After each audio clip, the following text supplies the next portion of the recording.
inaad ka shaqeyso waxaad jeceshahay waa riyo dad badani leeyihiin balse inaad magac iyo manfac shaqada ka sii samaysaana waa wax mudan in Ilaahay lagu mahadnaqo sidii aad bulshada horumarkooda ama dadkana aad uga shaqeyn karto inaad ku taageerto ay mudan tahay.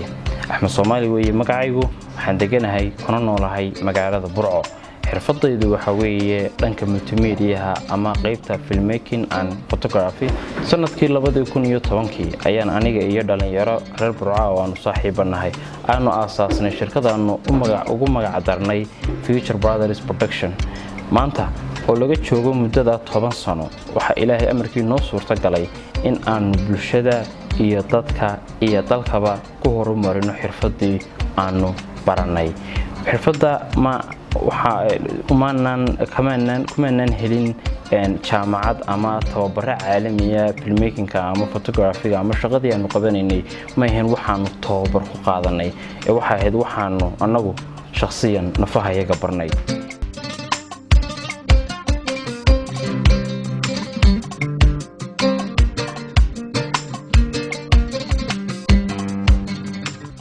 shaqo walba ama xirfad kasta ama journey kasta oo bini aadamku leeyahay caqabado waa leeyahay. caqabadaha ugu waaweyn ee aan isleeyahay way horta challenge-yadaas waxa weeye waxyaabaha ugu muhiimsan ee aan intaan ka faa'iideysanay aan businesskii ama xirfadii aan ku sii horumarinay. caqabadaha ugu waaweyn ama aan imika xusi karana waxa kamid ah bulshada oo fahanka aanu doonayno ama sida aanu doonayno aan hore noo fahmi jirin. inama yaryar ama dhalinyaro kamarad iskala cararaya ama wax soo kale bayno haysteen ilaa maantana magaaladii aan joognay anagoo keligii ka shaqeyn jirnay ay maanta jiraan 14 shirkadood oo shaqadii aanu haynay aan ku dhiirigelinay.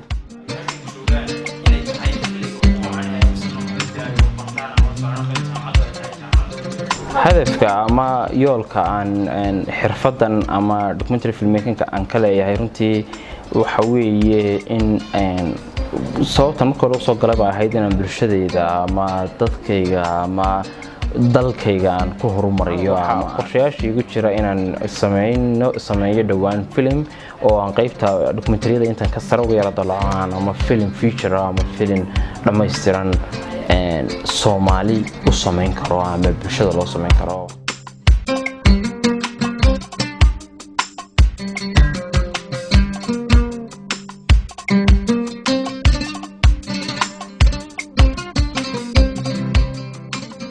runtii intii aan xirfadan ku jiray muddo adigu waxa weeye 8-9 adigu ugu badnaan waa 9 sano.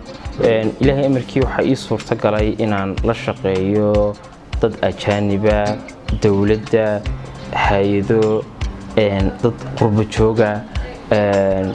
waxyaabahaas oo dhan ma ahayn waxaan xirfad ama soonaan kale xirfad ahayd ma waxaan jaamacad ka bartay walow sidiina ay horumarkii u socdo. waxa kale oo iyadana muhiim ah jecelahay inaan xuso 2 usbuuc ka hor ayaa sawir aan qaaday ayaa waxa soo dalbaday oo yiri naga iibi shirkad ka shaqeysa magaalada aan deganahay.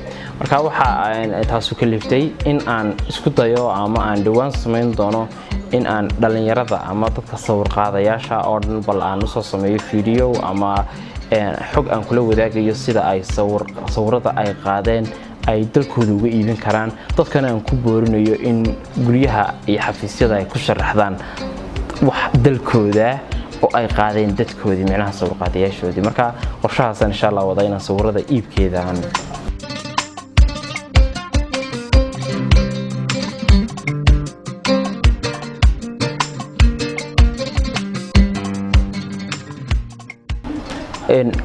camal la'aantu ama haddii shaqo yaraani dalka ka jirto waxa marka hoos loo sii daadego waxa la ogaanayaa in dalka aan shaqo la'aan ka jirin ee ay ka jirto wax la yiraahdo xirfad yaraan.